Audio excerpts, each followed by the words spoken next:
한번 따라해 볼까요? 열매 맺는 교회. 네. 지난주에 이어서 요한복음 15장 설교가 이어집니다. 에고 에이미 나는 참 포도나무다라고 7번째로 또 마지막으로 자신을 계시하신 예수님은 열매 맺지 않는 가지는 농부이신 아버지께서 제하여 버리시고 열매 맺는 가지는 더 열매를 맺게 하기 위해 깨끗하게 하신다는 다소 두려운 말씀을 제자들에게 남기셨죠. 두렵지만 그것이 진리이고 다가올 미래이기에 예수님은 제자들에게 참 포도나무인 나에게 딱 붙어 있어서 열매 맺는 가지 되라고 하셨습니다. 그리고 농부이신 하나님이 바라시는 그 열매는 교회의 큰 건물이나 많은 사람들의 숫자, 그런 무성한 잎사귀가 아니라 예수님처럼 생각하고 예수님처럼 행동하는 예수님 닮은 사람들이라고 했죠. 그리고 예수님은 제자들에게 마지막 말씀을 이어가셨어요. 오늘 9절의 말씀 다시 들어볼게요. 아버지께서 나를 사랑하신 것 같이 나도 너희를 사랑하였으니 나의 사랑 안에 거하라. 열매 맺는 가지가 되라고 이렇게 강조하신 예수님이 그 다음으로 이어서 하신 말씀은 조금은 뜬금없는 사랑 이야기입니다. 유행가 가사에 사랑 없는 노래가 찾기가 참 힘들 정도로 살면서 흔히 많이 접하게 되는 단어가 이제 사랑이란 말이죠. 엄마도 사랑하고 핸드폰도 사랑하고 넷플릭스도 사랑하고 참 많이 우리 사랑하는데 여러분은 이 사랑이라는 말을 어떻게 쓰시나요? 국립국어원 표준국어 대사전에서 제가 사랑을 이렇게 찾아보니까 참 다양한 의미가 있더라고요. 1번 어떤 사람이나 존재를 몹시 아끼고 귀중히 여기다. 2번 어떤 사물이나 대상을 아끼고 소중히 여기거나 즐기다. 핸드폰 같은. 3번 남을 이해하고 돕다. 4번 남녀간에 그리워하거나 좋아하다. 제가 제 아내를 사랑하는. 5번 성적인 매력에 이끌리다. 이런 다양한 의미로 사랑이란 말이 사용되다 보니까 우리가 이제 성경에서 나오는 이 사랑, 이 아가페라는 말도 종종 내가 생각하고 내가 쓰는 그런 사랑이라고 생각하고 이해할 때가 있습니다. 그렇게 사랑이라고 하는 말을 이해하고 생각하다 보니까 이 성경 전체의 의미도 오해하게 되는 경우가 있다는 거죠. 성경에서 말하는 사랑, 아가페는 우리가 사용하는 이 사랑이란 말과는 어떻게 다를까요? 성경이 말하는 아가파의 의미는 무엇일까요? 먼저 요한복음 3장 16절 한번 볼게요. 하나님이 세상을 이처럼 사랑하사 독생자를 주셨으니 이는 그를 믿는 자마다 멸망하지 않고 영생을 얻게 하려 하심이라. 사람들은 어떤 사람이나 사물이 매력적일 때, 사랑스러울 때 사랑합니다. 그런데 하나님의 사랑은 사람의 사랑과 어떻게 다르냐면 이 하나님의 사랑 아가페는 매력이 있어서 그것이 사랑스러워서 사랑하는 것이 아니라 조건에 상관없는 사랑이라는 거예요. 이걸 조금 더 구체적으로 우리가 살펴보면요. 그 사랑은 로마서 5장 8절에 우리가 아직 죄인 되었을 때에 그리스도께서 우리를 위하여 죽으심으로 하나님께서 우리에 대한 자기의 사랑을 확증하셨느니라. 사랑할 매력이라고는 전혀 없는 죄인이고 또 원수 되었던 우리를 향한 일방적인 사랑이라는 거예요. 요한일서 4장 10절을 계속해서 보면요. 사랑은 여기 있으니 우리가 하나님을 사랑한 것이 아니요 하나님이 우리를 사랑하사 우리 죄를 속하기 위하여 화목 제물로 그 아들을 보내셨습니다. 우리가 하나님을 사랑하지 못했는데 하나님이 죄인인 우리를 일방적으로 사랑하셨고 그 사랑은 자기를 위한 사랑이 아니라 자기 희생적인 사랑이셨어요. 요한복음 13장 1절 좀 읽어주세요. 유월절 전에 예수께서 자기가 세상을 떠나 아버지께로 돌아가실 때가 이른 줄 아시고 세상에 있는 자기 사람들을 사랑하시되 끝까지 사랑하시니라. 그리고 하나님 사랑은 그저 말로 입으로 그치는 사랑이 아니라 행동으로 나타나되 그것이 한 번 잠깐 하고 마는 게 아니라 끝까지 지속되는 사랑이에요. 그런 의미에서 예수님은 지금 제자들에게 아버지가 나를 아가페 사랑한 것 같이 나도 너희를 아가페 사랑했으니 이제 나의 아가페 사랑 안에 거하라라고 말씀을 하시는 거예요. 이 15장을 지금 처음부터 쭉 이렇게 정리를 해보면 예수님은 참 포도나무고 제자들은 가지이기에 예수님이 우리 안에, 우리가 예수님 안에 거해야 열매를 맺을 수 있는데 예수님이 우리 안에 거한다는 그 의미는 예수님의 말씀이 우리 안에 거한다는 의미였고, 그리고 이 예수님의 말씀이 우리 안에 거한다는 의미는 다시 어떻게 연결되나요? 우리 9절의 말씀, 아버지께서 나를 사랑하신 것 같이 나도 너희를 사랑하였으니 나의 사랑 안에 거하라. 나의 사랑 안에 거하라라는 말씀으로 계속해서 이어지는 거예요. 그러니까 우리가 열매 맺는 가지가 되려면 이 참 포도나무인 예수님께 딱 붙어 있어야, 예수님 안에 있어야 하고, 이 예수님 안에 있다는 말은 예수님의 말씀이 우리 안에 있다는 말이고, 예수님이 보이신 사랑이 바로 아가페가 우리 안에 있어야 한다는 그런 의미죠. 한 줄로 제가 요약해드리면 예수님 안에, 예수님 말씀 안에, 예수님 사랑 안에 있어야 열매 맺는다는 말씀이에요. 아멘. 그렇다면 여러분, 이 예수님 사랑 안에 거하라, 예수님 사랑 안에 있다는 것은 또 무슨 의미일까요? 예수님이 답을 우리에게 주셨죠. 10절입니다. 내가 아버지의 계명을 지켜 그의 사랑 안에 거하는 것 같이 너희도 내 계명을 지키면 내 사랑 안에 거하리라. 예수님이 아버지의 계명을 지켜서 아버지의 사랑 안에 거한 것 같이 너희도 내 계명을 지키면 내 사랑 안에 거한다는 거예요. 예수님의 계명을 지켜야 예수님의 사랑 안에 거하는 것이고, 예수님의 말씀 안에 거하는 것이고, 예수님 안에 거하는, 예수님께 붙어 있는 열매 맺는 가지가 된다는 것이죠. 그렇다면 여러분, 제자들이 지금 지켜야 할 예수님의 계명은 무엇입니까? 10계명, 우리가 잘 아는 것을 다시 꺼내어서 누가 잘 지키나 누가 잘하나 그런 거 비교하는 것인가요? 바리새인과 서기관들처럼 그 10계명을 꺼내어서 너는 잘 못 지켰으니까 너는 나쁘고 이렇게 막 지적하고, 이걸 통해서 자기는 잘 지키니까 자기의 의를 드러내라고 하는 것인가요? 아니잖아요. 세상을 떠날 때가 다 되었을 때 예수님께서 이 제자들에게 마지막으로 유언과 같이 남긴 그 계명은요, 우리가 다 잘 알아요. 13장 34절부터 우리 다 같이 한번 시작.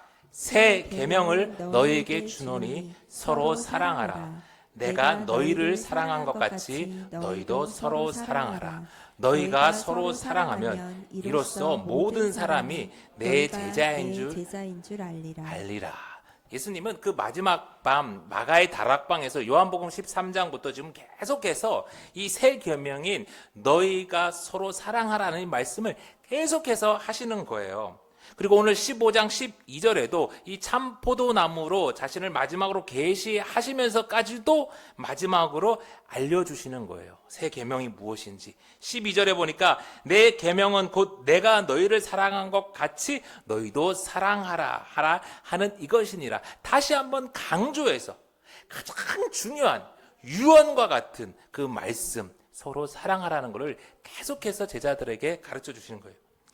예수님이 제자들을 사랑한 것 같이 우리도 서로 사랑한 것이 예수님이 남기신 새 계명이고, 하나님 나라의 백성으로 우리가 지켜야 할 새로운 하나님 나라 법인 것이죠. 정리하면 다시 한번, 참 포도나무인 예수님 안에 거한다는 것은 예수님 말씀 안에 거하는 것이고, 예수님이 보이신 사랑 안에 거하는 것이고, 예수님이 명하신 계명을 지키는 것인데, 그건 바로 내가 너희를 사랑한 것 같이 너희도 서로 사랑하라는 것이죠. 아멘. 여러분, 아무리 건물을 짓고 많은 돈을 써도, 아무리 애를 써도 열매 맺지 못한다는 거예요. 농부이신 아버지 하나님이 바라시는 열매를 맺으려면 어떻게 해야 한다고요? 다른 게 아니라 예수님처럼 서로 사랑해야 한다는 거예요. 다른 말로 돈 없어도 건물 없어도 뭐 없어도 너희가 서로 사랑하면 이로써 모든 사람들이 내 제자인 줄 알고 너희가 서로 사랑하면 많은 열매를 맺을 거라는 거예요. 아멘.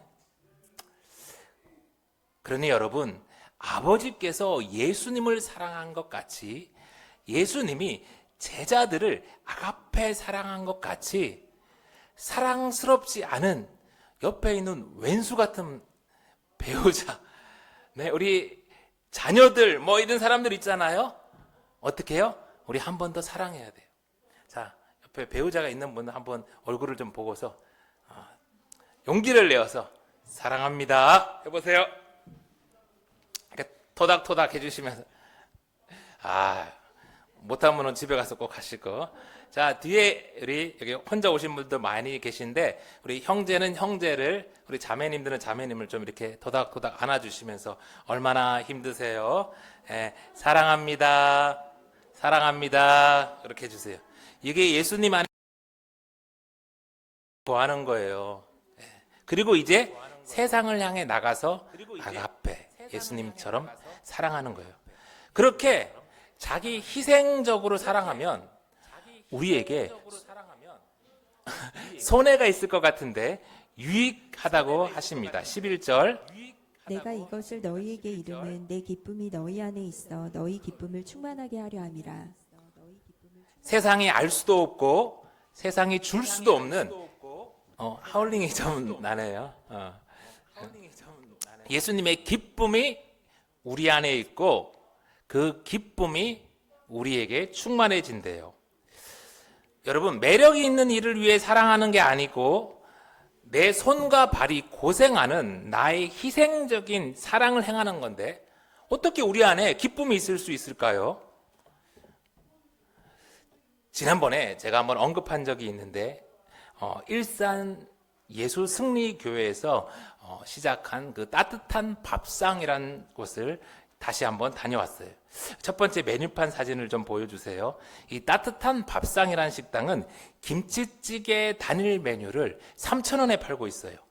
밥과 콩나물은 이 3,000원에 포함되어 있어서 무제한으로 이렇게 가져다 먹을 수 있어요.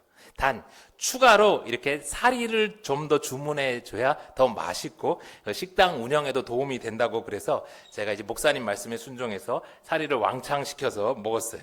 두 번째 김치찌개 사진, 정말 푸짐하고 맛있더라고요. 지난번에 제가 갔을 때는 방학이라서 아이들이 가득하더니 지금은 또 학기 중이라 그런지 아이들을 대신 혼자 오신 그 어르신들이 이제 많았어요. 전도사님은 그 주방에서 열심히 조리하시고 한 중년의 남성분이 이렇게 서빙을 이렇게 하시는데 제가 많이 본분 같아가지고 낯이 익어가지고 어디서 뵀나, 내가 전에 있었던 교회에서 뵀나 그렇게 한참을 생각하는데 아내가 이분 연기자라고 이렇게 알아보더라고요. 그래서 그분이 이제 탤런트신데 그분이 거기서 이렇게 아주 즐겁게 서빙 봉사를 하고 계셨어요. 정말 예수님 말씀대로 그분의 얼굴에 주님 주신 기쁨이 가득하더라고요. 또 역시 한 달에 한 번씩 제가 공부하는 목사님 중에 일산에 호산나 교회라는 그 교회에서 섬길 목사님이 계세요. 교회가 이제 오래전에 시작되어서 이제 목사님이 2대째로 섬기시는 곳인데 그곳은 이제 땅도 있고 건물도 4층이라서 이제 번듯한 교회였는데 세월이 많이 흐르면서 성도가 줄고 또 1층에 이렇게 임대를 주고 있었던 그 어린이집마저도 나가버려가지고 이 목사님이 이 재정적으로 고민이 아주 많아졌어요. 이 매달 나가는 이자 때문에 결국은 교회를 매각하려고 이렇게 결정을 하고 내놓았는데 이게 경기가 어려우는지 그마저도 쉽지가 않아서 같이 고민하고 기도하고 뭐 그랬는데 이번에 교회를 방문했다가 제가 깜짝 놀랐어요. 이 텅 빈 그 1층을 제가 지나갈 때마다 마음이 아팠는데 이번에 교회에서 새로운 사역을 시작한 거예요. 이 세 번째 사진 한번 보여주세요. 잘 안 보일 수가 있는데 나중에 유튜브에서 한번 다시 확인해 보세요. 10대 라면이라고 여러분 들어보셨어요? 저는 이번에 처음 봤는데요. 이 파란 배너에 이제 글씨가 써져 있는데 뭐라고 적혀 있냐면 사랑은 멈춤이다. 당신을 위해서 멈추는 교회가 되겠습니다. 라고 적혀 있어요. 이게 뭔 말이냐면 이 교회 1층 앞으로 이 길이 나 있는데 매일 많은 중고등학생들이 이렇게 통학로에서 지나간다는 거예요. 그래서 교회가 매주 금요일 오후 2시부터 한 4시간 동안 교회 문을 활짝 열어놓고 10대들한테 누구나 들어와서 컵라면을 먹으라고 이렇게 사역을 시작한 거예요. 다음 사진. 청소년부 목사님과 이 집사님 두 분이 그 흔한 그 컵라면을 그냥 끓여 먹으라고 이렇게 하는 사역인데 제가 그걸 먹으러 교회에 누가 아이들이 들어올까 싶은데 금요일마다 매주 40명에 넘는 청소년들이 교회에 들어와서 컵라면을 먹고 또 탁구도 치고 놀다 간대요. 1층이 텅 비어 있으니까 얼마나 좋은 놀이터예요. 썰렁했던 그 교회가 10대들이 앉아서 쉬다 가는 겨자나무, 지친 10대들의 오아시스가 되었어요. 금요일이면 그 교회는 예수님 집 주시는 기쁨으로 가득한 교회가 되더라고요. 또 함께 공부하는 목사님 중에 한 분이 저기 파주 광탄면 진지동에서 이렇게 교회의 담임 목사를 섬기고 있어요. 그 지역은 좀 이렇게 시골이라서 여기서도 한 40분, 30분 가야 되는데 거기는 외국인 노동자가 많이 계세요. 그리고 또 그 교회 뭐 주변에 뭐 이렇게 제대로 된 이렇게 뭐 이런 거 별로 없어서 그 교회가 이전부터 이 외국인 노동자를 위한 이런저런 섬김을 베풀었고 또 마을에 갈 곳 없는 아이들을 위한 그런 문화 사역도 이렇게 쭉 한 거예요. 그런데 이번에 그 교회에 외국인 예배가 생겼고 이 외국인 예배를 드리는 분들 중에서 이게 지속되다가 한 분이 신학을 공부하게 되어서 전도사가 되어서 그 교회에 외국인 예배를 섬기게 되었어요. 아유, 얼마나 놀랍고 감사한지. 이 땅에 돈 벌러 와서 참 외롭고 힘든 삶을 살아가는 그 외국인들이 이 교회라는 곳을 통해서 하나님의 사랑을 경험하고 예수님을 만나고 영접하게 되는 이런 일들이 일어나는, 야, 이것보다 더 귀한 해외 선교가 어디 있겠어요. 시골 교회지만 이 주님의 사랑을 실천할 때 그곳에도 주님 주시는 기쁨이 가득하더라고요. 우리 예수생명교회도 교회를 시작할 때부터 예수님 사랑을 전하고자 토요 놀이방을 했지요. 그런데 요즘은 교회에 대한 이미지가 너무 안 좋아서 그런지 맘카페에 이렇게 광고를 하는데도 뭐 보는 사람도 적고 이 오는 이도 너무 없어서 많이 속상했어요. 이번 주에도 목요일 날 광고를 올렸는데 얼마 되지 않아서 마을 주민은 아니고 근처 이렇게 선배 목사님으로부터 이렇게 전화가 왔어요. 우리 교회보다도 더 크고 전통도 오래된 교회인데 그 교회 성도님 중 한 분이 이 토요 놀이방 사역에 이제 관심이 있어서 좀 배우러 올 수 있냐는 그런 전화였죠. 순간 여러 가지 생각이 들었습니다. 우리 교회의 이 노하우를. 그런데 주님이 또 다 가르쳐 주라는 그런 마음을 주셔가지고 흔쾌히 오시라 했어요. 그랬더니 그 목사님이 맘카페에서 예수생명교회 토요 놀이방이 유명하다고 그러시면서 우리 김 목사님 사역 참 잘하신다고 이렇게 칭찬을 하시는 거예요. 제 마음이 토요 놀이방이 이게 참 안 되는 것 같고 뭐 이게 그런 것 같아서 참 속상했는데 주님이 그렇게 또 위로해 주시고 작은 기쁨을 주시더라고요. 그렇게 오전에 그런 일이 있고 이렇게 점심을 먹고 이렇게 지났는데 우리 교회 성도님 한 분께도 전화가 왔어요. 아는 분이 어린아이들을 위한 좋은 신앙 교재를 이렇게 준비해서 가지고 있는데 우리 교회에 와서 이렇게 한번 섬겨줄 수 있냐고 이렇게 묻는 전화였어요. 뭐 와서 섬겨준다는데 얼마나 감사해요. 그래서 제가 흔쾌히 오시라고 감사하다고 했죠. 그래서 4월 26일 토요일에 유치부와 아동부를 위한 좀 스페셜 이 데이를 준비하려고 합니다. 여러분, 아가페, 자기 희생적으로 사랑하면 내가 손해인 것 같지만 아니더라고요. 예수님 말씀대로 사랑할 때 정말 우리 안에는 예수님의 기쁨이 있고 또 우리의 기쁨도 충만해집니다. 신한 예수승리교회 목사님이 이 따뜻한 밥상을 이렇게 오픈 준비를 힘들게 했거든요. 한 달간 막 고생하시면서 다 마치고는 이게 얼마나 좋았겠어요. 너무 기뻐가지고 내가 이 김치찌개를 몇 끼나 연속으로 먹을 수 있는지를 한번 도전해 보셨어요. 그래서 이 김치찌개를 먹기 시작했는데 5끼 연속으로 딱 먹으니까 더는 못 먹겠다고. 그래서 우리가 야 대단하다. 김치찌개 그거를 아침 점심 저녁 5끼나 연달아 먹다니 막 놀라고 웃었는데, 여러분 우리 한번 생각해 봅시다. 우린 무엇으로 기쁩니까? 우리는 언제 기쁘시나요? 얼마나 비싼 걸 먹으면 우리가 기쁨이 충만할 거예요? 얼마나 좋은 옷을 입고 얼마나 좋은 차를 탈면 우리의 기쁨이 가득할까요? 아무리 비싸고 좋은 음식 먹어도 한 5번 먹으면 그 기쁨이 사라지지 않겠어요?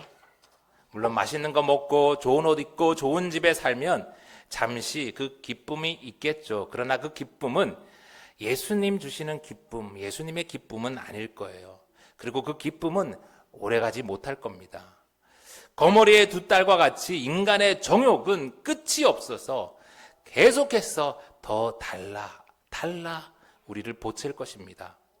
사랑하는 성도 여러분, 우리 안에 있고 우리가 찾는 기쁨이 정말 예수님의 기쁨입니까? 아니면 육신의 정욕으로 인한 기쁨입니까? 우리의 목마름을 해결하고 진정 우리를 기쁘게 할 수 있는 것은 예수님의 기쁨입니다. 우리는 먹을 때 잠시 기뻐하는 동물이 아니라 하나님의 형상대로 지음받은 영적인 존재이기에 예수님의 기쁨이 우리 안에 있을 때, 예수님의 기쁨이 우리 안에 충만할 때 우리의 목마름은 사라질 것이에요. 잠시 있다 사라지는 육신의 기쁨이 아니라 예수님의 기쁨이 저와 여러분에게 가득하기를 간절히 소망합니다. 아가페, 자기 희생적인 사랑으로 우리가 서로 사랑하면 또 무슨 유익이 있냐면요. 14절. 너희는 내가 명하는 대로 행하면 곧 나의 친구라. 이제부터는 너희를 종이라 하지 아니하리니 종은 주인이 하는 것을 알지 못함이라. 너희를 친구라 하였노니 내가 내 아버지께 들은 것을 다 너희에게 알게 하였음이라. 여러분, 예수님이 누구세요? 창조주 하나님이십니다. 또 예수님이 누구세요? 우리가 고백하는 주님이에요. 주님. 주님이란 말은 예수님은 우리의 주인이라는 고백이고 우리는 그분의 종이라는 말이에요. 그게 창조주와 피조물의 관계입니다. 그런데 너희가 서로 사랑하면 예수님이 뭐라고 부르시겠대요? 와우, 세상에. 너희를 종이라 하지 않고 이제부터는 나의 친구라 부르시고 나의 친구로 대하신대요. 할렐루야. 온 우주의 창조자이신 분이, 온 세상의 통치자이신 왕이 나의 친구라니 어떻게 그럴 수 있을까 싶은데 예수님이 그렇게 하시겠대요. 얼마나 놀라운 약속이고 대단한 축복입니까? 여러분, 우리가 이 세상에서 뭘 한다고 영원한 천국에서 이런 영화를 누릴 수 있겠어요? 1,000억을 주어도 천국 입장권 하나 못 사는데 온 우주의 왕이신 예수님의 친구가 되어서 영원히 왕노릇 한다면 이보다 더 큰 기쁨이 우리에게 무엇이 있겠습니까? 그런데 그렇게 되기 위해서 우리가 세상에서 뭘 하면 된다고요? 서로 사랑하라. 예수님은 우리에게 공부 잘해서 1등해서 높은 벼슬 해라 하는 것도 아니고 돈 악착같이 많이 벌어서 큰 부자가 되라는 것도 아니고 힘 있는 자리에, 권세 있는 자리에 앉으라고 요구하지도 않으세요. 그저 서로 사랑하라. 창조주 하나님, 우리의 주님이신 예수님의 친구가 되는 그 영광된 길이 돈 없어도 힘 없어도 능력 없어도 모두가 할 수 있는 서로 사랑하는 일이니 이 얼마나 공평하고 감사해요. 그러니 이 짧은 인생 우리 다른 데 관심 두지 말고 다른 데 신경 쓸 일이 어디 있어요? 예수님의 친구로 영생하는데 올인해야 하지 않겠어요? 마지막 16절. 너희가 나를 택한 것이 아니요 내가 너희를 택하여 세웠나니 이는 너희로 가서 열매를 맺게 하고 또 너희 열매가 항상 있게 하여 내 이름으로 아버지께 무엇을 구하든지 다 받게 하려 함이라. 예수님은 우리를 종으로 부르지 않으셨어요. 예수님은 우리 중 누구도 종으로 남길 원하지 않으세요. 예수님이 우리를 부르시고 우리를 죽기까지 사랑하시는 것은 우리로 세상을 향해 나아가서 열매 맺기 위함이에요. 그 열매를 맺어서 예수님의 친구로 천국에서 영원히 함께하기 위함이에요. 그리고 우리가 서로 사랑할 때 주님은 우리가 예수님의 이름으로 아버지께 구하는 것은 다 받게 하신대요. 얼마나 감사합니까? 이제 말씀을 마칩니다. 열매를 맺으려면 참 포도나무인 예수님 안에 예수님한테 딱 붙어야 있어야 합니다. 예수님 안에 있는 건 예수님 말씀 안에 있는 것이고요. 예수님의 계명을 지키는 것이고요. 예수님이 제자를 사랑했듯 우리도 서로 사랑하는 거예요. 그런데 우리의 힘으로, 우리의 의지로는 사랑할 수 없고 열매 맺을 수 없어요. 우리가 사랑할 수 있는 유일한 방법은 예수님 안에 거하는 것, 예수님께 딱 붙어 있는 것이죠. 그렇게 예수님 안에서 예수님께 받은 사랑으로 우리도 서로 사랑하는, 그래서 풍성히 열매 맺는, 그래서 예수님의 친구로 천국에서 영생할 수 있는 예수 생명교회가 다 되기를 간절히 소망합니다.